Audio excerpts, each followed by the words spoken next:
Hi, it's Andie, AS Fenichel. A friend of mine suggested that you might like to have me read bits of my books and tell you where the ideas come from or why I wrote something a certain way. And so today I threw on a little makeup. I thought I'd read from Desperate Bride for you. Desperate Bride is book 3 of Forever Bride series. It's about Dory and Thomas. And I'm going to start from the beginning and just read a couple of pages and I'll tell you why I wrote it this way. More than an hour reading the West Grove estate titles and entailments left Thomas with an aching neck. If he acquired the property, those 2 fields neighboring his 2 family estates would be perfect for the Dutch 4-crop rotation method.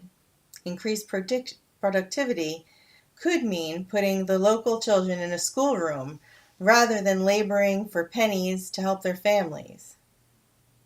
The little barn on the property could be converted into a schoolhouse. Crowley cleared his throat. The butler was tall and wide and occupied the entire doorway. "Yes, Crowley, what is it?"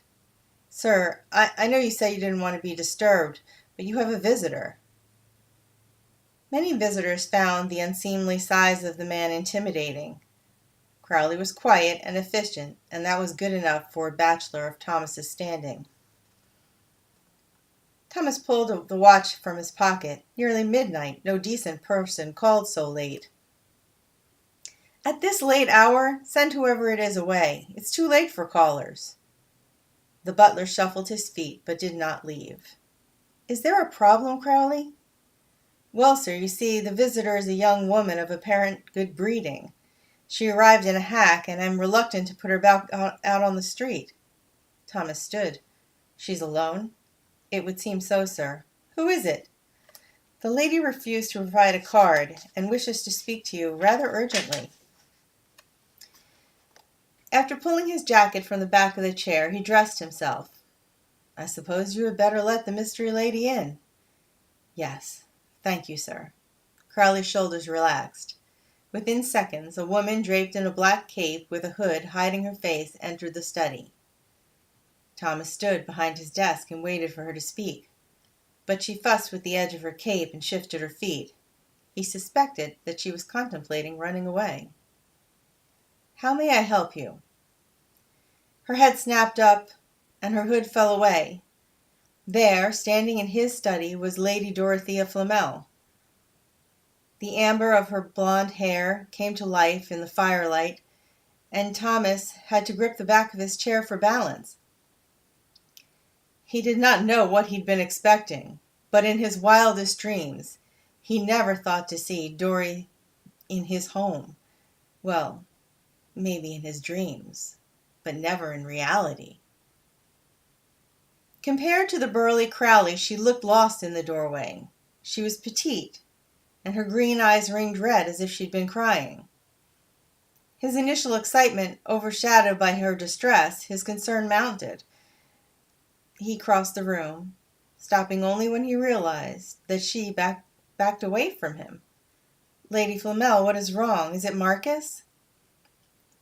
Marcus Flamel, Dory's older brother, and one of Thomas's closest friends, lost his wife during childbirth the year before.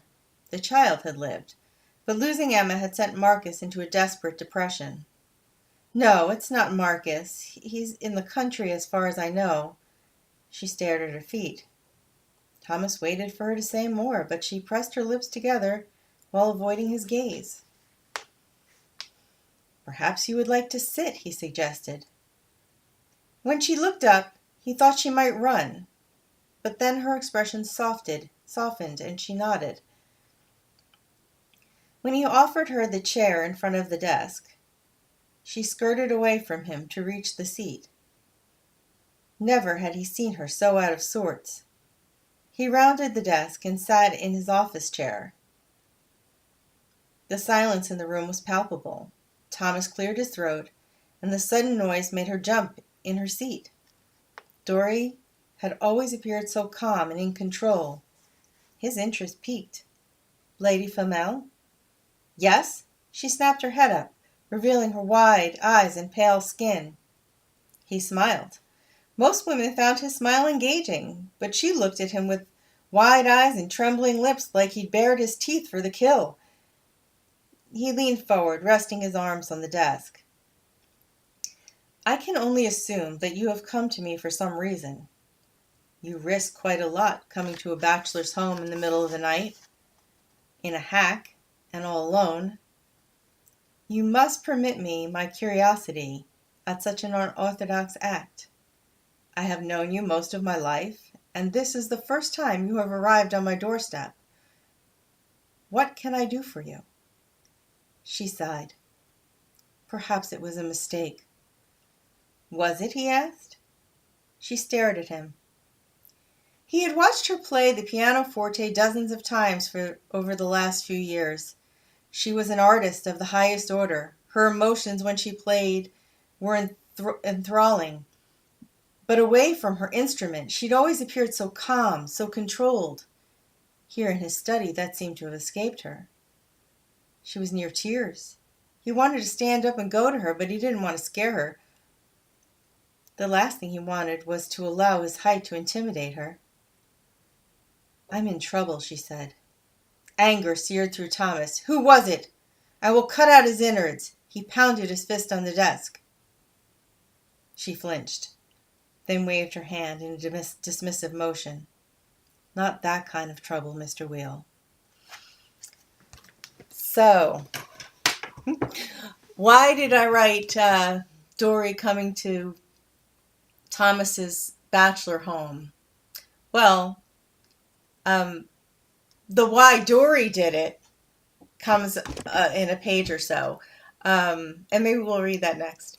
But why I did it was there's just something so mysterious about a woman showing up at a man's home for reasons unknown. And I just love the idea of her coming cloaked and in the dead of night and by a hack, which, I mean, this book takes place in the early 1800s.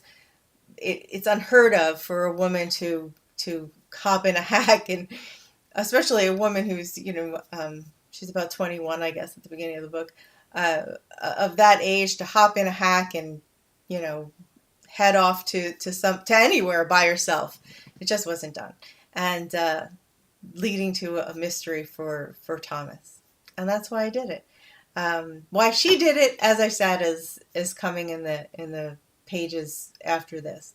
You can find out more about Desperate Bride at asfenichel.com, and chat with me anytime on Facebook or Twitter or right on the website.